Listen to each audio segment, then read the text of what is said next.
ਵਾਹਿਗੁਰੂ ਜੀ ਕਾ ਖਾਲਸਾ ਵਾਹਿਗੁਰੂ ਜੀ ਕੀ ਫਤਿਹ। ਮੈਂ ਤੁਹਾਡੀ ਹੋਸਟ ਨਿਰਮਲ ਕੌਰ ਤੇ ਮੈਂ ਟੀਵੀ 84 ਦੇ ਸਾਰੇ ਦਰਸ਼ਕਾਂ ਤੇ ਸਰੋਤਿਆਂ ਦਾ ਹਾਰਦਿਕ ਸਵਾਗਤ ਕਰਦੀ ਹਾਂ ਪ੍ਰੋਗਰਾਮ ਸੱਚੋ ਸੱਚ ਵਿੱਚ, ਜਿਹੜੇ ਇਸ ਪ੍ਰੋਗਰਾਮ ਨਾਲ ਦੇਸ਼ਾਂ ਵਿਦੇਸ਼ਾਂ ਤੋਂ ਜੁੜ ਚੁੱਕੇ ਨੇ। ਖਾਲਸਾ ਅਫੇਅਰ ਸੈਂਟਰ ਦੇ ਸੰਚਾਲਕ ਡਾਕਟਰ ਅਮਰਜੀਤ ਸਿੰਘ ਜੀ ਰੋਜ਼ਾਨਾ ਹੀ ਤਰ੍ਹਾਂ ਸਟੂਡੀਓ 'ਚ ਮੇਰੇ ਨਾਲ ਹਾਜ਼ਰ ਨੇ। ਆਓ ਨਾ ਮਿਲ ਕੇ ਅੱਜ ਦੇ ਅਹਿਮ ਇਸ਼ੂਜ਼ ਉੱਪਰ ਗੱਲਬਾਤ ਕਰਦੇ ਹਾਂ। जी डॉक्टर साहब वाहिगुरू जी का खालसा वाहिगुरू जी की फतेह। जी डॉक्टर साहब जी आनू प्रोग्राम सचो सच विच बहुत शुक्रिया। जी डॉक्टर साहब अज 13 सितंबर 2017 29 भादो नानकशाही संमत 549 ਦਾ ਦਿਨ ਹੈ ਤੇ ਡਾਕਟਰ ਸਾਹਿਬ ਪ੍ਰੋਗਰਾਮ ਸ਼ੁਰੂ ਕਰਨ ਤੋਂ ਪਹਿਲਾਂ ਅਸੀਂ ਆਪਣੇ ਦਰਸ਼ਕਾਂ ਤੇ ਸਰੋਤਿਆਂ ਦੀ ਜਾਣਕਾਰੀ ਲਈ ਦੱਸੀਏ। ਵਿਊਅਰਸ, ਜੇ ਤੁਸੀਂ ਹੱਕ ਸੱਚ ਇਨਸਾਫ ਤੇ ਪਹਿਰਾ ਦਿੰਦਾ ਇੱਕੋ ਇੱਕ ਚੈਨਲ ਟੀਵੀ 84 ਨੂੰ ਦੇਖਣਾ ਚਾਹੁੰਦੇ ਹੋ ਤਾਂ ਤੁਸੀਂ ਦੇਖ ਸਕਦੇ ਹੋ spectrum cable, RCN cable, Bell 5 cable in Canada, roku, Jadoo box, ਸ਼ਾਵਾ, ਫੇਸਬੁੱਕ, ਗਲੋਬਲ ਸੀਬੀਐਨ ਦੀ ਐਪ ਰਾਹੀਂ, ਟੀਵੀ 84 ਦੀ ਐਪ ਰਾਹੀਂ ਆਨਲਾਈਨ ਸਟ੍ਰੀਮਿੰਗ ਤੁਸੀਂ ਟੀਵੀ 84 ਨੂੰ ਦੇਖ ਸਕਦੇ ਹੋ। ਇੱਕ ਬੇਨਤੀ ਹੋਰ ਵਿਊਅਰਸ, ਅਸੀਂ ਚਾਹੁੰਦੇ ਹਾਂ ਕਿ ਤੁਸੀਂ ਜੋ ਟੀਵੀ 84 ਨੂੰ ਦੇਖ ਰਹੇ ਹੋ, ਸੱਚੋ ਸੱਚ ਪ੍ਰੋਗਰਾਮ ਨੂੰ ਤੁਸੀਂ ਦੇਖ ਰਹੇ ਹੋ ਤਾਂ ਉਸ ਨੂੰ ਫੇਸਬੁੱਕ ਰਾਹੀਂ ਤੁਸੀਂ ਇਸ ਨੂੰ ਵੱਧ ਤੋਂ ਵੱਧ ਲਾਈਕ ਕਰੋ ਤੇ ਸ਼ੇਅਰ ਕਰੋ। Thank you so much. Doctor Sahib programme ਸ਼ੁਰੂ ਕਰਦੇ ਹਾਂ ਅੱਜ ਦੇ ਪਹਿਲੇ ਇਸ਼ੂ ਨਾਲ। ਜੀ ਡਾਕਟਰ ਸਾਹਿਬ ਕੀ ਕਹਿਣਾ ਹੈ ਤੁਹਾਡਾ? ਦੇਖੋ, ਅੱਜ ਆਲਮੋਸਟ ਸਾਰਾ ਦਿਨ ਹੀ ਜਦੋਂ ਪਹਿਲਾਂ ਹੀ ਫੋਨ ਵੱਜਿਆ ਤੇ ਵਧਾਈ ਦਾ ਸੁਨੇਹਾ ਸੀ, ਫਿਰ ਮੈਂ ਉਹ ਜਿਉਂ ਹੀ ਫੋਨਾਂ ਦਾ ਸਿਲਸਿਲਾ ਸ਼ੁਰੂ ਹੋਇਆ ਮੈਂ ਕਿਹਾ ਹੁਣ, ਕਿਉਂਕਿ ਮੈਂ ਤਾਂ ਬਹੁਤ ਜ਼ਿਆਦਾ ਸੋਸ਼ਲ ਮੀਡੀਆ ਤੇ ਜਾਂ ਦੂਸਰਾ ਨਹੀਂ ਹੁੰਦਾ, ਆਪਣੀ ਫੇਸਬੁੱਕ ਜ਼ਰੂਰ ਦੇਖ ਲਈਦਾ ਜੀ। ਸੋ ਬਹੁਤ ਵਧਾਈਆਂ ਸੀ ਕਿ ਤੁਸੀਂ ਲੱਖਪਤੀ ਬਣ ਗਏ। ਮੈਂ ਕਿਹਾ ਜੀ ਲੱਖਪਤੀ, ਮੈਂ ਕਿਹਾ ਜਾਂ ਤਾਂ ਮਿਲੀਅਨਰ ਬਣਾਓ, ਇੱਥੇ ਤਾਂ ਲੱਖ ਹੁੰਦਾ ਹੀ ਨਹੀਂ ਅੰਗਰੇਜ਼ੀ ਚ, ਅਮਰੀਕਾ ਚ ਇਹ ਤਾਂ 10 ਲੱਖ ਤੋਂ ਸ਼ੁਰੂ ਹੁੰਦਾ। ਤੇ ਕਹਿੰਦਾ ਜੀ ਤੁਹਾਡੇ ਫੇਸਬੁੱਕ ਤੇ ਜਿਹੜਾ ਉਹ 1 ਲੱਖ ਤੋਂ ਜ਼ਿਆਦਾ ਲਾਈਕਸ ਹੋ ਗਈਆਂ। ਚਲੋ ਮੈਨੂੰ ਚੰਗਾ ਵੀ ਲੱਗਾ ਕਿ ਵੀ ਸਾਡੇ ਦਰਸ਼ਕ ਜਿਹੜੇ ਨੇ ਇਸ ਗੱਲ ਦਾ ਧਿਆਨ ਰੱਖਦੇ ਨੇ। ਦੂੰ ਜੇਬਾਂ ਭਾਵੇਂ ਖਾਲੀ ਹੋਣ, ਹੁਣ ਅਸੀਂ ਘੱਟੋ ਘੱਟ ਲੱਖਪਤੀ ਤਾਂ ਕਹਿ ਸਕਦੇ ਹਾਂ। ਔਰ ਅਸੀਂ ਸਭ ਦਾ ਸ਼ੁਕਰੀਆ ਅਦਾ ਕਰਦੇ ਹਾਂ ਜਿਨ੍ਹਾਂ ਨੇ ਇਸ ਸ਼ਾਰਟ ਪੀਰੀਅਡ 5-6 ਮਹੀਨੇ ਦੇ ਪੀਰੀਅਡ 'ਚ ਸਾਨੂੰ ਇਸ ਦੇ ਨਾਲ ਹੌਸਲਾ ਹੋਇਆ ਵੀ ਘੱਟੋ ਘੱਟ ਜਿਹੜੀ ਸਾਂਝ ਅਸੀਂ ਪਾਉਂਦੇ ਹਾਂ। ਔਰ ਬਹੁਤ ਸਾਰੇ ਵੀਰ ਭੈਣਾਂ ਵੱਲੋਂ ਸਾਨੂੰ ਜਦੋਂ ਕਿ ਕੋਈ ਵੀਡੀਓ ਅਪਲੋਡ ਹੁੰਦੀ ਹੈ ਉਸ ਦੇ ਥੱਲੇ ਸੈਂਕੜਿਆਂ ਕਮੈਂਟ ਹੁੰਦੇ ਨੇ, ਉਸ 'ਚੋਂ ਸਾਡੀ ਇਨਪੁਟ ਵੀ ਸਾਨੂੰ ਮਿਲਦੀ ਹੈ ਕਿ ਕਿਵੇਂ ਮਹਿਸੂਸ ਕੀਤਾ ਜਾਂਦਾ ਹੈ ਔਰ ਕੀ ਹੈ। ਔਰ ਖਾਸ ਤੌਰ ਤੇ ਜਿਹੜੇ ਆਲਮੋਸਟ 500-600 ਤੋਂ ਜ਼ਿਆਦਾ ਲਾਈਕਸ ਪਿਛਲੀ ਰਾਤ ਦੇ ਵਿੱਚ ਹੀ ਆਏ, ਉਹਨਾਂ 'ਚ ਜਿਹੜਾ ਬੇਸਿਕ ਵੀਡੀਓ ਜਿਹੜੀ ਅਪਲੋਡ ਹੋਈ ਰੋਹਿੰਗਿਆ ਵੀਰਾਂ ਭੈਣਾਂ ਦੇ ਹੱਕ ਜਿਹੜਾ ਮਿਆਂਮਾਰ ਕੌਂਸੂਲੇਟ ਦੇ ਬਾਹਰ ਪ੍ਰੋਟੈਸਟ ਸੀ, ਉਹਦੇ ਸਾਡੀ 5-5.5 ਮਿੰਟ ਦੀ ਸਪੀਚ ਹੈ। ਔਰ ਮੈਨੂੰ ਜਦੋਂ ਮੈਂ ਉਸ ਨੂੰ ਸਵੇਰੇ ਵੀ ਦੇਖਿਆ, ਹੁਣ ਆਉਣ ਤੋਂ ਪਹਿਲਾਂ ਮੈਂ ਦੇਖਿਆ ਵੀ ਆਲਮੋਸਟ 84.6K ਯਾਨੀ ਕਿ ਆਲਮੋਸਟ 84,500 ਲੋਕਾਂ ਨੇ ਉਸ ਨੂੰ ਵਿਊ ਕੀਤਾ ਔਰ 4.1K ਸ਼ੇਅਰ ਨੇ, 4,000 ਤੋਂ ਜ਼ਿਆਦਾ ਸ਼ੇਅਰ ਨੇ ਔਰ 210 ਤੋਂ ਜ਼ਿਆਦਾ ਕਾਮੈਂਟਸ ਨੇ। ਕਾਮੈਂਟਸ ਤਾਂ ਸਾਡੇ ਬਹੁਤ ਸਾਰੇ ਪਾਕਿਸਤਾਨੀ ਭਰਾਵਾਂ ਦੇ ਐਪਰੀਸ਼ੀਏਟਿਵ ਹੀ ਹੁੰਦੇ ਨੇ, ਪਰ ਮੈਨੂੰ ਹੋਰ ਵੀ ਮਾਣ ਮਹਿਸੂਸ ਹੋਇਆ ਕਿ ਜਿਹੜਾ ਮੇਰੇ ਲਈ ਇੱਕ ਆਈਕੋਨਿਕ ਫਿਗਰ ਨੇ ਅਫਜ਼ਲ ਅਹਿਸਨ ਰੰਧਾਵਾ, ਜਿਨ੍ਹਾਂ ਨੇ ਜਦੋਂ ਜੂਨ 84 ਦਾ ਘੱਲੂਘਾਰਾ ਵਾਪਰਿਆ, ਇਹ ਜ਼ਿਲ੍ਹਾ ਨਾਰੋਵਾਲ 'ਚ ਰਹਿੰਦੇ ਨੇ ਔਰ ਇਹਨਾਂ ਨੇ ਜਿਹੜੀ ਇੱਕ ਨਜ਼ਮ 9 ਜਾਂ 10 ਜੂਨ ਨੂੰ ਲਿਖੀ, ਓੜਕ ਮੁੱਕੇਗੀ ਇਹ ਰਾਤ, ਅਸੀਂ ਹਰ ਜੂਨ ਦੇ ਘੱਲੂਘਾਰੇ ਮੌਕੇ ਉਸ ਨੂੰ ਸ਼ੇਅਰ ਕਰਦੇ ਹਾਂ। ਉਹਨਾਂ ਦੀ ਪਰਸਨਲ ਆਈਡੀ ਤੋਂ ਜਿਹਦੇ 'ਚ ਉਹਨਾਂ ਦੀ ਪਿਕਚਰ ਲੱਗੀ ਹੋਈ ਸੀ, ਉਹਨਾਂ ਨੇ ਸਾਡੀ ਸਪੀਚ ਨੂੰ ਬਹੁਤ ਸਰਾਹਿਆ ਔਰ ਥੈਂਕ ਯੂ ਕੀਤਾ। ਔਰ ਮੈਨੂੰ ਲੱਗਾ ਕਿ ਭਾਈ ਰੰਧਾਵਾ ਸਾਹਿਬ, ਤੁਹਾਡੇ ਵਰਗੇ ਆਈਕਨਸ ਨੂੰ ਤਾਂ ਦੇਖ ਕੇ, ਤੁਸੀਂ ਇੱਕ ਮੁਸਲਮਾਨ ਸੀ ਵੱਖਰੇ ਦੇਸ਼ 'ਚ ਬੈਠੇ ਹੋਏ, ਪਰ ਜੋ ਤੁਸੀਂ ਘੱਲੂਘਾਰੇ ਦੀ ਪੀੜ ਮਹਿਸੂਸ ਕੀਤੀ ਔਰ ਕਿਵੇਂ ਉਹ ਸਾਰੀ ਪਿਕਚਰ ਅੱਜ ਵੀ ਜਦੋਂ ਉਸ ਨਜ਼ਮ ਨੂੰ ਪੜ੍ਹੋ ਤੇ ਉਹ ਜਿੱਥੇ ਜੋ ਜ਼ੁਲਮ ਦੀ ਕਹਾਣੀ ਹੈ ਕਿ ਭਾਈ ਕਿਵੇਂ ਦਰਬਾਰ ਸਾਹਿਬ ਦੇ ਅੰਦਰ ਕੀ ਹੋ ਰਿਹਾ, ਉੱਥੇ ਸਿੱਖਾਂ ਦੀ ਡਿਫਾਇੰਸ ਦੀ ਗੱਲ ਵੀ ਹੈ। ਜਦੋਂ ਉਹ ਕਹਿੰਦੇ ਨੇ ਕਿ ਭਾਈ ਇਹ ਜਿਹੜੇ ਮੇਰੇ ਪੁੱਤਰ ਨੇ ਉਹ ਅੰਦਰੋਂ ਘਰਾਂ ਦੇ ਅੰਦਰ ਡੱਕੇ ਹੋਏ ਨੇ ਪਰ ਉਹ ਨਿਕਲਣਗੇ ਔਰ ਓੜਕ ਮੁੱਕੇਗੀ ਇਹ ਰਾਤ, ਸੂਰਜ ਚੜ੍ਹੇਗਾ ਔਰ ਇਹ ਕਾਲੀ ਬੋਲੀ ਰਾਤ ਮੁੱਕੇਗੀ। ਸੋ ਅਸੀਂ ਰੰਧਾਵਾ ਸਾਹਿਬ ਤੁਹਾਡਾ ਸ਼ੁਕਰੀਆ ਕਰਦੇ ਹਾਂ ਕਿ ਤੁਹਾਡੇ ਵਰਗਿਆਂ ਨੇ ਸਾਨੂੰ ਰਾਹ ਦੱਸਿਆ ਕਿ ਕਿਵੇਂ ਜਿਹੜੀ ਮਨੁੱਖੀ ਪੀੜ ਹੈ ਔਰ ਜਿਹੜੀ ਦੋਨਾਂ ਪੰਜਾਬਾਂ ਦੀ ਤਹਿਜ਼ੀਬ ਦੀ ਸਾਂਝ ਹੈ ਔਰ ਇੱਕ ਮਨੁੱਖੀ ਪੀੜ ਦੀ ਗੱਲ ਹੈ, ਉਸ ਨੂੰ ਕਿਵੇਂ ਅੱਗੇ ਤੋਰਨਾ। ਔਰ ਅਸੀਂ ਇਸ ਇਸ਼ੂ ਦੇ ਉੱਤੇ ਹੁਣ ਤਾਂ ਇਸ ਗੱਲ ਦਾ ਚਲੋ ਸਾਨੂੰ ਥੋੜ੍ਹਾ ਬਹੁਤ ਅਹਿਸਾਸ ਵੀ ਹੈ ਕਿ ਹੁਣ ਇਹ ਗੱਲ ਜਿਵੇਂ ਅੱਗੇ ਬੰਦ ਤਰੀਕੇ ਨਾਲ ਇਹਨੂੰ ਕੋਈ ਚੁੱਕ ਨਹੀਂ ਸੀ ਰਿਹਾ, ਹੁਣ ਇੰਟਰਨੈਸ਼ਨਲ ਮੀਡੀਆ ਦੇ ਵਿੱਚ ਨਹੀਂ ਚਾਰ ਚੁਫੇਰੇ ਇਸ ਦੇ ਉੱਤੇ ਐਕਟ ਵੀ ਹੋ ਰਿਹਾ ਹੈ। ਸੂ ਆਂਗ ਸੂਸ਼ੀ ਜਿਵੇਂ UN ਜਨਰਲ ਅਸੈਂਬਲੀ ਚ ਆਉਣਾ ਸੀ, ਸੈਸ਼ਨ ਉਹਨਾਂ ਦਾ ਸ਼ੁਰੂ ਹੋਇਆ ਹੈ ਆਉਣ ਵਾਲੇ ਹਫ਼ਤੇ 'ਚ, ਉਹ ਨਹੀਂ ਆ ਰਹੀ। ਸੋ ਮਤਲਬ ਜਿਸ ਕਿਸਮ ਦਾ ਇਸ ਵੇਲੇ ਕ੍ਰਿਟਿਸਿਜ਼ਮ ਚੱਲ ਰਿਹਾ ਉਹਨੂੰ ਉਹ ਫੇਸ ਨਹੀਂ ਕਰਨਾ ਚਾਹੁੰਦੀ। ਇੱਧਰ ਅਸੀਂ ਦੇਖਦੇ ਹਾਂ ਕਿ ਕਿਵੇਂ ਈਵਨ ਭਾਰਤੀ ਹਾਕਮ ਉਹਨਾਂ ਦੇ ਵਿੱਚ ਉਹਨਾਂ ਦੇ ਰਿਪਰੈਜ਼ੈਂਟੇਟਿਵ ਹੋਣ UN ਦਾ ਦੂਜਿਆਂ 'ਚ, ਔਰ ਉਹ ਜਿਹੜਾ ਵੱਡੇ ਮੂੰਹ ਵਾਲਾ ਜਿਹਦਾ ਮੂੰਹ ਖੁੱਲਾ ਹੀ ਰਹਿੰਦਾ ਕਿਰਨ ਰਿਜਿਜੂ ਜਿਵੇਂ ਹੁੰਦਾ ਕਿ ਵੀ ਉਹ ਜਿਹੜਾ ਗੁਲਾਮ ਹੁੰਦਾ ਪੱਕਾ, ਉਹ ਬਹੁਤ ਉੱਚੀ ਜਿਹੜਾ ਹੈ ਉਹ ਯਸ ਸਰ ਮਾਲਕ ਨੂੰ ਕਰਦਾ ਹੈ। ਅਰੁਣਾਚਲ ਦਾ ਰਹਿਣ ਵਾਲਾ, ਉਹਨਾਂ ਦੇ ਮੂਲ ਦਾ ਬੰਦਾ, ਪਰ ਜਵਾਨੀ ਦੇ ਦਿਨਾਂ ਤੋਂ ਹੀ ਇਹਨੂੰ ਜਿਹੜਾ ਅਖਿਲ ਭਾਰਤੀ ਵਿਦਿਆਰਥੀ ਪਰਿਸ਼ਦ ਦੇ ਵਿੱਚ ਉਹਨਾਂ ਨੇ ਲੈ ਲਿਆ। ਔਰ ਜਦੋਂ ਉਹਨਾਂ ਨੇ, ਕਿਉਂਕਿ ਉਹਦਾ ਇਹ ਫੀਚਰ ਮੰਗੋਲ ਫੀਚਰ ਨੇ, ਔਰ ਜਦੋਂ ਵੀ ਕੋਈ ਬਿਲਕੁਲ ਘੱਟ ਗਿਣਤੀਆਂ ਤੇ ਜਾਂ ਦੂਸਰਿਆਂ ਤੇ ਕਰਾਣਾ ਹੁੰਦਾ ਤੇ ਉਹਦੇ ਤੋਂ ਬਿਆਨਬਾਜ਼ੀਆਂ ਕਰਾਉਂਦੇ ਨੇ, ਔਰ ਉਹ ਵੀ ਪੂਰਾ ਅੱਗੋਂ ਬੜਬੜ ਕਰਕੇ ਬੋਲਦਾ, ਔਰ ਉਹਨੂੰ ਬਣਾਇਆ ਵੀ ਹੋਮ ਮਿਨਿਸਟਰੀ 'ਚ ਮਿਨਿਸਟਰ ਆਫ ਸਟੇਟ ਹੈ।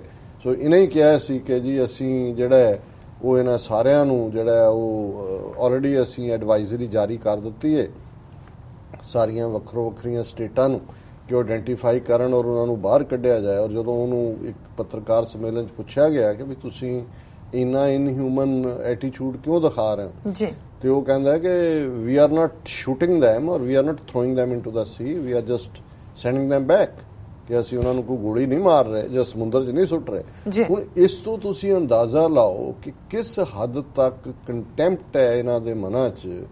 ਔਰ 40,000 ਬੰਦਾ ਜਿਹੜਾ ਕਿ ਰਜਿਸਟਰਡ ਵੀ ਹੈ UN ਦੇ ਰਿਫਿਊਜੀ ਪ੍ਰੋਗਰਾਮ ਨਾਲ, ਉਹਨਾਂ ਦਾ ਦਾਣਾ ਵਖਾਣਾ ਜਿਹੜਾ ਹੈ ਉਹ ਵੀ UN ਨੇ ਦੇਣਾ, ਔਰ ਕਿਵੇਂ ਇਹ ਕਿਸ ਹੱਦ ਤੱਕ ਜਾ ਕੇ ਉਹਨਾਂ ਨੂੰ ਬਾਹਰ ਕੱਢਣ ਲਈ ਤਿਆਰ ਨੇ।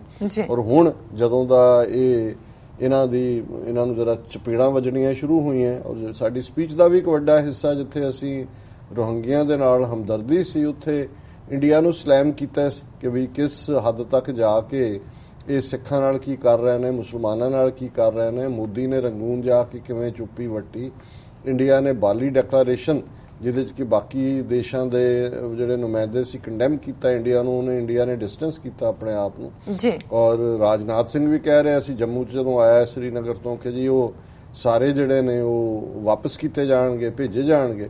ਹੁਣ ਉਹਨਾਂ ਨੂੰ ਲੱਗ ਰਿਹਾ, ਔਰ ਅੱਜ ਈਵਨ ਟ੍ਰਿਬਿਊਨ ਦਾ ਐਡੀਟੋਰੀਅਲ ਵੀ ਹੈ ਕਿ ਇੰਡੀਆ ਰੀਕੈਂਟਸ ਇਟਸ ਪੋਜੀਸ਼ਨ। ਉਹਨਾਂ ਨੂੰ ਲੱਗ ਰਿਹਾ ਵੀ ਇਹ ਤਾਂ ਬਿਲਕੁਲ ਹੀ ਸਾਡਾ ਜਿਹੜਾ ਪਾਜ ਮਲੰਮਾ ਖੁੱਲ ਗਿਆ, ਖਾਸ ਤੌਰ ਤੇ ਜਦੋਂ ਯੂਨਾਈਟਿਡ ਨੇਸ਼ਨਸ ਦੇ ਜਿਹੜੇ ਹਿਊਮਨ ਰਾਈਟਸ ਨੂੰ ਲੀਡ ਕਰਦੇ ਨੇ, ਉਹਨਾਂ ਨੇ ਜਨੀਵਾ ਦੇ ਵਿੱਚ ਜਦੋਂ ਕੱਲ ਦਾ ਸੈਸ਼ਨ ਦੇ ਵਿੱਚ ਉਹਨਾਂ ਨੇ ਇੰਡੀਆ ਨੂੰ ਫੁੱਲ ਸਕੇਲ ਬਲਾਸਟ ਕੀਤਾ। ਉਹਨੇ ਕਿਹਾ ਕਿ, ਔਰ ਰਿਜਿਜੂ ਨੇ ਇਹ ਵੀ ਕਿਹਾ ਜੀ ਅਸੀਂ ਕੋਈ ਜਿਹੜਾ ਕਨਵੈਨਸ਼ਨ ਔਨ ਰਿਫਿਊਜੀ ਸਾਈਨ ਨਹੀਂ ਕੀਤੀ ਹੋਈ। ਉਹਨਾਂ ਨੇ ਕਿਹਾ ਜੀ ਤੁਸੀਂ ਜਿਹੜੀ ਦੂਜੀਆਂ ਕਨਵੈਨਸ਼ਨ ਸਾਈਨ ਕੀਤੀਆਂ ਹੋਈਆਂ ਨੇ political and social and other rights ਦੀਆਂ, ਸਿਵਲ ਰਾਈਟਸ ਦੀਆਂ, ਤੁਸੀਂ you Kant B of the hook.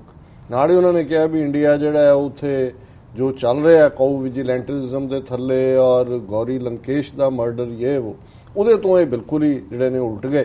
ਔਰ ਉਹਨਾਂ ਨੂੰ ਲੱਗਾ ਕਿ ਵੀ ਇਹ ਤਾਂ ਸਾਡਾ ਜਿਹੜਾ ਹੰਡੀ ਹੈ ਉਹ ਚੁਰਾਹੇ ਦੇ ਵਿੱਚ ਲਿਆ ਕੇ ਭੰਨੀ ਹੈ। ਪਰ ਮੈਂ ਕਿ ਵੀ ਹੁਣ ਕਿਵੇਂ ਅੱਜ ਇੱਕ ਸਟੈਪ ਅੱਗੇ ਜਾ ਕੇ ਦੱਸਣ ਲਈ ਕਿ ਜੀ ਅਸੀਂ ਰਿਫਿਊਜੀਆਂ ਪ੍ਰਤੀ ਹੁਣ ਉਹਨਾਂ ਨੂੰ, ਔਰ ਇਹਦੇ ਚੋਂ ਵੀ ਜਿਹੜਾ ਇਹਨਾਂ ਨੇ ਜਿਹੜਾ ਫੈਸਲਾ ਲਿਆ ਸੈਂਟਰ ਗਵਰਨਮੈਂਟ ਨੂੰ, ਤੁਸੀਂ ਅੰਦਾਜ਼ਾ ਲਾਓ ਕਿ ਮੁਸਲਮਾਨਾਂ ਪ੍ਰਤੀ 40,000 ਰੋਹਿੰਗਿਆਂ ਨੂੰ ਉਹ ਲੈਣ ਨੂੰ ਤਿਆਰ, ਰੱਖਣ ਨੂੰ ਤਿਆਰ ਨਹੀਂ ਨੇ। ਸਿਟੀਜ਼ਨਸ਼ਿਪ ਜਾਂ ਦੂਜੀ ਦਾ ਕੀ ਦੇਣੀ ਹੈ ਉਹਨਾਂ ਨੂੰ, ਜਿਹੜਾ ਉਹ ਬਲਦੀ ਦੇ ਬੂਥੇ 'ਚ ਵਾਪਸ ਭੇਜਣ ਨੂੰ ਤਿਆਰ ਨੇ। ਪਰ 1 ਲੱਖ ਦੇ ਕਰੀਬ ਇਹ ਦੋ ਕਬੀਲੇ, ਇੱਕ ਉਹਨਾਂ ਨੂੰ ਚਕਮਾ ਕਬੀਲਾ ਕਹਿੰਦੇ ਨੇ ਤੇ ਦੂਸਰੇ ਨੂੰ ਹਜੌਂਗ ਕਬੀਲਾ ਕਹਿੰਦੇ ਨੇ। ਚਿਟਾਗੋਂਗ ਪੂਰਬੀ ਪਾਕਿਸਤਾਨ ਦੇ ਵਿੱਚ ਸੀ, ਮਸ਼ਰਕੀ ਪਾਕਿਸਤਾਨ ਜਿਹਨੂੰ ਕਹਿੰਦੇ ਸੀ, ਹੁਣ ਬੰਗਲਾਦੇਸ਼ ਨੇ। ਤਾਂ ਇੱਥੇ 1960ਵਿਆਂ ਦੇ ਵਿੱਚ ਇੱਕ ਡੈਮ ਬਣਿਆ ਤੇ ਇਹ ਕੋਈ ਉੱਥੋਂ ਪੋਲੀਟੀਕਲ ਰੀਜ਼ਨਸ ਕਰਕੇ ਨਹੀਂ ਆਏ, ਡੈਮ ਕਰਕੇ ਉੱਥੋਂ ਨਿਕਲੇ ਔਰ ਆਏ ਤਾਂ ਅਸਾਮ ਦੇ ਮੇਘਾਲਿਆ ਦਾ ਇੱਕ ਜ਼ਿਲ੍ਹਾ ਸੀ, ਬਾਅਦ ਚ ਉਹਨੂੰ ਸੈਂਟਰਲ ਏਜੰਸੀਜ਼ ਨੇ ਜਿਹੜਾ ਅੱਜ ਇਹਨਾਂ ਦਾ ਅਰੁਣਾਚਲ ਪ੍ਰਦੇਸ਼ ਹੈ, ਇਹ ਕਿਸੇ ਵੇਲੇ ਨਾਰਥ ਈਸਟ ਫਰੰਟੀਅਰ ਏਜੰਸੀ ਨੂੰ ਕਹਿੰਦੇ ਸੀ, ਉਹਦੇ 'ਚ ਸੈਟਲ ਕੀਤਾ। ਹੁਣ ਇਹ ਜਿਹੜਾ 1 ਲੱਖ ਇੱਥੋਂ ਆਏ ਹੋਏ ਨੇ ਚਿਟਾਗੋਂਗ ਤੋਂ, ਉਹਨਾਂ 'ਚ ਮੈਜੋਰਿਟੀ ਜਿਹੜੇ ਨੇ ਉਹ ਹਜੌਂਗ ਜਿਹੜੇ ਕਬੀਲਾ ਉਹ ਹਿੰਦੂ ਨੇ, ਔਰ ਜਿਹੜਾ ਚਕਮਾ ਕਬੀਲਾ ਉਹ ਬੋਧੀ ਨੇ। ਔਰ ਇਹ ਮੈਂ ਇਸ ਦੀ ਗੱਲ ਕਰਨ ਤੋਂ ਪਹਿਲਾਂ ਕਿ ਕੀ ਫੈਸਲਾ ਕੀਤਾ ਹੈ, ਇੱਕ ਕੁਦਰਤੀ ਇੱਕ ਟ੍ਰਿਬਿਊਨ ਦਾ ਥਾਟ ਫॉर ਦਾ ਡੇ ਹੁੰਦਾ ਔਰ ਉਹਦੇ ਚ ਐਲੀ ਵਿਸਲ ਦਾ ਅੱਜ ਦਾ ਥਾਟ ਫॉर ਦਾ ਡੇ ਮੈਨੂੰ ਲੱਗਿਆ ਕਿ ਵੀ ਇਹ ਬੜਾ ਰੈਲੇਵੈਂਟ ਹੈ। ਉਹਨੇ ਇੱਕ ਬੜੀ ਖੂਬਸੂਰਤ ਗੱਲ ਕਹੀ ਜੀ। ਉਹਨੇ ਕਿਹਾ human beings can be beautiful ਔਰ ਮੋਰ ਬਿਊਟੀਫੁਲ, ਫੈਟ ਔਰ ਸਕਿਨੀ, ਰਾਈਟ ਔਰ wrong, but how can A human B illegal. ਜੀ ਵੀ ਇਹ ਤੁਸੀਂ ਕਹਿ ਸਕਦੇ ਹੋ ਕੋਈ ਸੋਹਣਾ ਹੈ, ਕੋਈ ਘੱਟ ਸੋਹਣਾ ਹੈ, ਕੋਈ ਮੋਟਾ ਹੈ, ਕੋਈ ਪਤਲਾ ਹੈ, ਕੋਈ ਜਿਹੜਾ ਠੀਕ ਹੈ, ਕੋਈ ਗਲਤ ਹੈ, but how can A human B illegal. ਜੋ ਤੁਸੀਂ ਇਹ ਕਹਿ ਰਹੇ ਨੇ ਇੰਡੀਆ ਦੇ ਵੀ ਔਰ ਦੂਜੇ ਵੀ ਕਿ ਜੀ ਇਲੀਗਲ ਨੇ, ਹਿਊਮਨ ਵੀ ਇਲੀਗਲ ਹੁੰਦਾ ਜੀ। ਜੀ ਹਿਊਮਨ ਤਾਂ ਉਹ ਰੱਬ ਦੇ ਕਾਨੂੰਨ ਦੇ ਥੱਲੇ ਜਿਹੜਾ ਹੈ ਉਹ ਦੁਨੀਆ ਭਰ ਦੇ ਵਿੱਚ ਹਿਊਮਨ ਰੇਸ ਹੈ ਔਰ how a human can be illegal. So ਮੈਂ ਇਸ ਦੇ ਨਾਲ ਹੁਣੇ ਦੇਖਾਂਗੇ ਵੀ ਇਹਨਾਂ ਨੇ ਜਦੋਂ ਹੁਣ ਇਹਨਾਂ ਤੇ ਬੜਾ ਪ੍ਰੈਸ਼ਰ ਆਇਆ ਤੇ ਮੈਸੇਜ ਇਹ ਦੇਣਾ ਚਾਹੁੰਦੇ ਨੇ ਨਹੀਂ ਅਸੀਂ ਰਿਫਿਊਜੀਆਂ ਲਈ ਓਪਨ ਹੈ, ਪਰ ਨਾਲ ਦੀ ਨਾਲ ਇਹ ਮੈਸੇਜ ਵੀ ਦੇ ਰਹੇ ਨੇ ਕਿ ਵੀ 1 ਲੱਖ ਹਿੰਦੂ ਔਰ ਬੋਧੀ ਰਿਫਿਊਜੀ ਜਿਹੜੇ ਨੇ ਉਹਨਾਂ ਨੂੰ ਤਾਂ ਅਸੀਂ ਸਿਟੀਜ਼ਨਸ਼ਿਪ ਰਾਈਟ ਦੇ ਰਹੇ ਹਾਂ, ਪਰ ਮੁਸਲਮਾਨ ਸਾਨੂੰ 40,000 ਵੀ ਜਿਹੜਾ ਹੈ ਸਿਟੀਜ਼ਨਸ਼ਿਪ ਤਾਂ ਦੂਰ ਦੀ ਗੱਲ, ਉਹਨਾਂ ਨੂੰ ਅਸੀਂ ਭਾਰਤ ਦੀ ਧਰਤੀ ਤੇ ਵੀ ਨਹੀਂ ਦੇਖਣਾ ਚਾਹੁੰਦੇ ਕਿਉਂਕਿ ਰਾਜਨਾਥ ਸਿੰਘ ਨੇ ਕਿਹਾ ਜੀ ਇਹ ਸਿਕਿਉਰਿਟੀ ਨੂੰ ਖਤਰਾ ਹੈ। ਉਹ ਰਿਜੀਜੂ ਕਹਿੰਦਾ ਇਹ ਦਹਿਸ਼ਤਗਰਦੀ ਫੈਲਾ ਸਕਦੇ ਨੇ। ਹੁਣ ਮੁਸਲਮਾਨਾਂ ਨਾਲ ਤੁਸੀਂ ਦਹਿਸ਼ਤਗਰਦੀ ਜੋੜ ਦਿਓ ਤੇ ਜਿਹੜੇ ਬੁੱਧਿਜ਼ਮ ਦੇ ਨਾਂ ਥੱਲੇ ਉੱਥੇ ਦਹਿਸ਼ਤਗਰਦੀ ਕਰ ਰਹੇ ਨੇ, ਬਹੁਤ ਗਿਣਤੀ ਤਾਂ ਮਿਆਂਮਾਰ ਚ ਬੋਧੀਆਂ ਦੀ ਹੈ ਔਰ ਜਿਹੜਾ ਵੱਡਾ ਮੰਕਸ ਦਾ ਲੀਡਰ ਬਣਿਆ ਹੋਇਆ ਹੈ ਉਹ ਆਪਣੇ ਆਪ ਨੂੰ ਕਹਿੰਦਾ ਆਈ ਐਮ ਓਸਾਮਾ ਬਿਨ ਲੈਡਨ ਆਫ ਮਿਆਂਮਾਰ ਔਰ ਉਸ ਅੰਦਾਜ਼ ਦੇ ਵਿੱਚ ਉਹ ਆਪਣੇ ਆਪ ਨੂੰ ਪ੍ਰੋਜੈਕਟ ਕਰ ਰਿਹਾ। ਔਰ ਇਹ ਖਬਰ ਹੈ ਚਕਮਾਜ਼ ਹਜੋਂਗਸ ਟੂ ਗੈਟ ਸਿਟੀਜ਼ਨਸ਼ਿਪ ਔਰ the center today indicated that it might soon grant citizenship to around 1 lakh Chakma and Hajong refugees who came to India from the erstwhile East Pakistan 5 decades ago and are living in camps in the northeast. This is when the government has been talking tough on 40,000 Rohingya illegal immigrants from here. ਉਹਨੇ ਕਿਹਾ ਜੀ ਉਹ 40,000 ਨੂੰ illegal immigrant ਕਹਿ ਰਹੇ ਨੇ ਔਰ ਇਸ ਦੇ ਉੱਤੇ according to Ministry of Home Affairs official Chakma Hajong refugees issue was discussed threadbare today at a meeting convened by Union Home Minister Rajnath Singh which was attended by Arunachal Pradesh Chief Minister Pema Khandu, Union Minister of State for Home Kiran Rijiju and National Security Advisor Ajit Doval. Sorry, chip of the devil. ਸਾਰੇ ਸ਼ੈਤਾਨ ਦੇ ਸ਼ਤੂੰਗੜੇ ਵੱਡੇ ਦੋ ਸ਼ੈਤਾਨ ਅਜੀਤ ਡੋਵਲ ਜਿਹੜਾ ਇਸ ਵੇਲੇ decide ਕਰਦਾ ਸਾਰੇ ਇਹਨਾਂ ਦੇ ਇੰਟੈਲੀਜੈਂਸ ਹੀ ਨਹੀਂ ਜੋ ਵੀ ਚੱਲ ਰਿਹਾ ਹੈ ਉਹ ਇਹਦਾ ਮਾਈਂਡ ਸੈਟ ਹੈ। ਔਰ ਇਹ ਜਿਹੜੇ ਨੇ ਉਧਰ ਇਸ਼ੂ ਰੋਹਿੰਗਿਆਂ ਦਾ ਦੁਨੀਆ 'ਚ ਵਿਰਲਾਪ ਪਿਆ ਹੋਇਆ ਔਰ ਇਹਨਾਂ ਨੂੰ ਜਿਹੜਾ 50 ਸਾਲ ਪੁਰਾਣਾ ਜਿਹੜਾ ਇਸ਼ੂ ਹੈ 60 ਸਾਲ ਪਹਿਲਾਂ ਉਹ ਇਹਨਾਂ ਨੂੰ ਹੁਣ ਯਾਦ ਆਇਆ ਕਿ ਜੀ ਅਸੀਂ ਇਹਨਾਂ ਨੂੰ ਸੈਟਲ ਕਰਨਾ।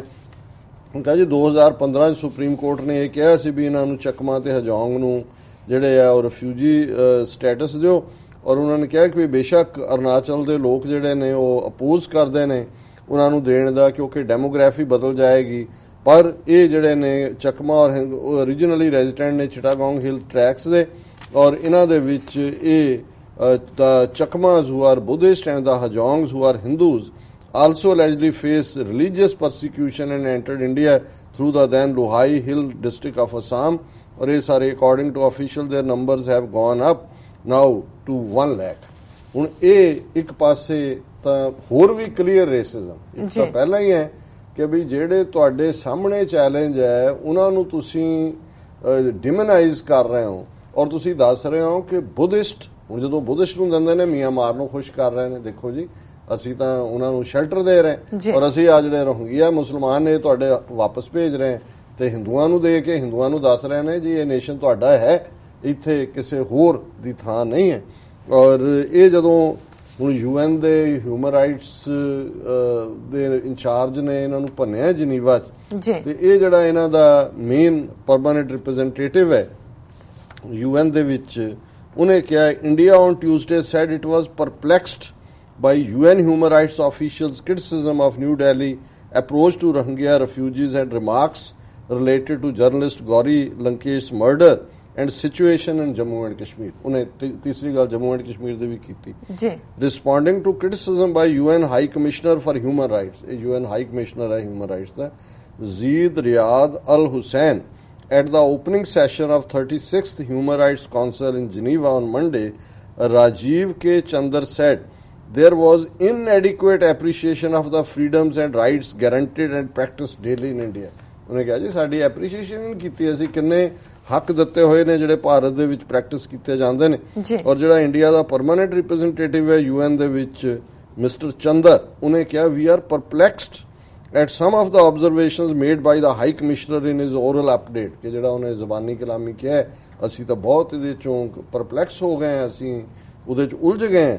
There appears to be inadequate appreciation of the freedoms and fights that are guaranteed, freedoms and rights that are guaranteed and practiced daily in a vibrant democracy that has been built under challenging conditions. ਸਾਡੀ vibrant democracy ਅਸੀਂ ਇੰਨੇ ਹੱਕ ਦਿੱਤੇ ਨੇ।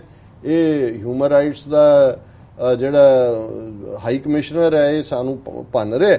ਉਹਨੇ ਕਿਹਾ ਕਿ ਇਹ ਐਨਫੋਰਸਿੰਗ ਦਾ laws should not be mistaken for lack of compassion, ਕਿ ਜੀ ਅਸੀਂ ਤਾਂ ਲਾਫੁਲ ਸੁਸਾਇਟੀ, ਅਸੀਂ ਤਾਂ ਸਿਰਫ ਕਾਨੂੰਨ ਲਾਗੂ ਕਰ ਰਹੇ ਹਾਂ, ਕਾਨੂੰਨ ਚੋਂ ਇਲੀਗਲ ਨੇ। ਅਸੀਂ ਹੁਣ ਉਹਨਾਂ ਨੂੰ ਅਸੀਂ ਜੇ ਕਾਨੂੰਨ ਲਾਗੂ ਕਰੀਏ, ਤੁਸੀਂ ਕਹੋ ਜੀ ਸਾਡੇ 'ਚ ਦਇਆ ਨਹੀਂ ਹੈ ਕਿ ਵੀ ਆ lacking in compassion. No. We are just implementing the law. और फिर अखीर च उन्हें चंद्रा ने क्या, he told the council believed that achieving human rights goals called for objective consideration, balanced judgments and verification of facts. Facts ਤੁਸੀਂ ਕਸ਼ਮੀਰ ਦੇ ਵਿੱਚ ਕਿਸੇ ਨੂੰ ਵੜਨ ਨਹੀਂ ਦਿੰਦੇ, ਇੰਟਰਨੈਟ ਤੁਸੀਂ ਬੰਦ ਕੀਤੇ ਹੋਏ ਨੇ, ਬਾਕੀ ਤੁਸੀਂ ਨਾਰਥ ਈਸਟ ਜਿਹੜਾ ਉਹਦੇ ਚ ਵੀ ਕਿਸੇ ਨੂੰ ਐਂਟਰ ਨਹੀਂ ਕਰਨ ਦਿੰਦੇ, ਪਰਮਿਟ ਲੈ ਕੇ ਜਾਣਾ ਪੈਂਦਾ ਹੈ। ਔਰ ਫਿਰ ਉਹ ਕਹਿੰਦਾ ਜੀ ਸਾਡੀ ਗਵਰਨਮੈਂਟ ਦਾ ਮੋਟੋ ਹੈ ਸਭ ਕਾ ਸਾਥ ਸਭ ਕਾ ਵਿਕਾਸ, ਇਹ ਉੱਥੇ ਜਨੀਵਾ ਚ ਕਹਿ ਰਿਹਾ। ਸੋ ਇਹ ਇਸ ਤੋਂ ਜ਼ਾਹਰ ਹੈ ਕਿ ਵੀ ਇਹ ਉਵੇਂ ਹੀ ਹੈ ਕਿ ਚੋਰ ਜਿਹੜਾ ਹੈ ਉਹ ਜਦੋਂ ਭੀੜ ਚੋਰ ਕਰਦੀ ਦੌੜਦੀ ਹੈ ਤੇ ਚੋਰ ਜਿਹੜਾ ਉਹਨਾਂ ਦੇ ਨਾਲ ਰਲ ਜਾਂਦਾ। ਔਰ ਇਹ ਰਜਿਜੂ ਜਿਹੜਾ ਜੀਬ ਮੂੰਹ ਚ ਹੀ ਨਹੀਂ ਪਾਉਂਦਾ, ਉਹਨੇ ਇਹ ਕਿਹਾ ਕਿ ਜੀ ਇਹ ਤਾਂ ਸਾਨੂੰ Rijiju wrong to blame us on Rohingya issue, ਕਿ ਜੀ ਸਾਨੂੰ ਇਹ ਜਿਹੜਾ ਰੋਹਿੰਗਿਆ ਤੇ ਕੀਤਾ ਬਿਲਕੁਲ ਗਲਤ ਕੀਤਾ। He said it was wrong to depict India as a villain and criticism around it was a calibrated design to tarnish the country's image, ਕਿ ਜੀ ਇਹ ਬਿਲਕੁਲ ਇਹ ਸਾਡਾ ਬੜਾ ਖੂਬਸੂਰਤ ਇਮੇਜ ਤੁਹਾਡੀ ਮਾਤਾ ਦਾ, ਭਾਰਤ ਮਾਤਾ ਦਾ, ਤੁਹਾਡਾ ਇਹ ਸਾਡਾ ਖਰਾਬ ਕਰ ਰਹੇ ਨੇ। ਔਰ ਉਹਨੇ ਕਿਹਾ ਕਿ ਜੀ ਅਸੀਂ ਤਾਂ ਇੰਨਾ ਕਿਹਾ, so far the center in an advisory has asked all states to identify Rohingya Muslims living in their respective territories for deportation as they have come to India due to alleged persecution in Myanmar and thus they are illegal immigrants. ਉਹ ਕਹਿੰਦੇ ਜੀ ਅਸੀਂ ਕੀ ਕੀਤਾ, ਅਸੀਂ ਤਾਂ ਸਟੇਟਾਂ ਨੂੰ ਕਿਹਾ ਵੀ ਜਿਹੜੇ ਆਏ ਨੇ ਪਰਸੀਕਿਊਸ਼ਨ ਉਹ ਇਲੀਗਲ ਨੇ ਜੀ, ਔਰ ਉਹਨਾਂ ਨੂੰ ਆਇਡੈਂਟੀਫਾਈ ਕਰੋ ਔਰ ਵਾਪਸ ਭੇਜੋ। ਹੁਣ ਇਹ ਹੈ ਇੱਕ ਚੋਰੀ ਉੱਪਰੋਂ ਸੀਨਾ ਜ਼ੋਰੀ। ਲੇਕਿਨ ਇਸ ਸਾਰੇ ਚੋਂ ਇਹ ਹਿਪੋਕਰੇਟ ਦੰਬੀ ਭਾਰਤ ਦਾ ਜਿਹੜਾ ਚਿਹਰਾ ਹੈ ਉਹ ਕਾਫੀ ਹੱਦ ਤੱਕ ਨਜ਼ਰ ਆ ਰਿਹਾ। ਜੀ ਡਾਕਟਰ ਸਾਹਿਬ ਤੁਹਾਡਾ ਬਹੁਤ ਬਹੁਤ ਸ਼ੁਕਰੀਆ। ਇੱਥੇ ਲੈਣੇ ਬ੍ਰੇਕ ਤੋਂ ਪਹਿਲਾਂ ਆਪਾਂ ਆਪਣੇ ਦਰਸ਼ਕਾਂ ਤੇ ਸਰੋਤਿਆਂ ਨੂੰ ਅਪੀਲ ਕਰ ਦਈਏ, ਵੀਅਰਸ ਅਸੀਂ ਚਾਹੁੰਦੇ ਹਾਂ ਕਿ ਤੁਸੀਂ TV 84 ਦੀ ਵੱਧ ਤੋਂ ਵੱਧ ਮਾਈਕ ਸਹਾਇਤਾ ਕਰੋ। ਜਿਹੜੇ TV 84 ਦੀ ਮਾਈਕ ਸਹਾਇਤਾ ਕਰ ਰਹੇ ਨੇ ਉਹਨਾਂ ਦਾ ਆਪਾਂ ਸ਼ੁਕਰੀਆ ਅਦਾ ਕਰਦੇ ਹਾਂ। ਜਿਹੜੇ ਮਾਈਕ ਸਹਾਇਤਾ ਕਰਨਾ ਚਾਹੁੰਦੇ ਨੇ ਤੇ ਉਹਨਾਂ ਨੂੰ ਅਸੀਂ ਚਾਹੁੰਦੇ ਹਾਂ ਕਿ ਤੁਸੀਂ ਆਪਣੀ ਮਾਈਕ ਸਹਾਇਤਾ ਸਾਡੀ ਵੈਬਸਾਈਟ tv84.tv ਤੇ ਜਾ ਕੇ ਪੇਪਰ ਰਾਹੀਂ ਰੀਕਰਿੰਗ ਡੋਨਰ ਬਣ ਕੇ ਕਰ ਸਕਦੇ ਹੋ। ਤੁਸੀਂ ਆਪਣੀ ਮਾਈਕ ਸਹਾਇਤਾ ਸਾਡੀ ਜੋ ਜਿਹੜਾ ਚੈੱਕ ਬਣਾ ਕੇ ਤੁਸੀਂ TV 84 ਦੇ ਨਾਮ ਤੇ ਮੇਲ ਕਰ ਸਕਦੇ ਹੋ 36-01 37th Avenue Long Island City New York 11101 USA, ਜਾਂ ਫਿਰ ਤੁਸੀਂ ਫੋਨ ਰਾਹੀਂ ਵੀ ਸਾਨੂੰ ਸੰਪਰਕ ਕਰ ਸਕਦੇ ਹੋ 5164060694। ਸ਼ੁਕਰੀਆ ਵੀਅਰਸ, ਤੁਸੀਂ ਨਾਲ ਇਸ ਤਰ੍ਹਾਂ ਬਣੇ ਰਹਿਣਾ। ਮਿਲਦੇ ਹਾਂ ਛੋਟੇ ਜਿਹੇ ਵਕਫੇ ਤੋਂ ਬਾਅਦ।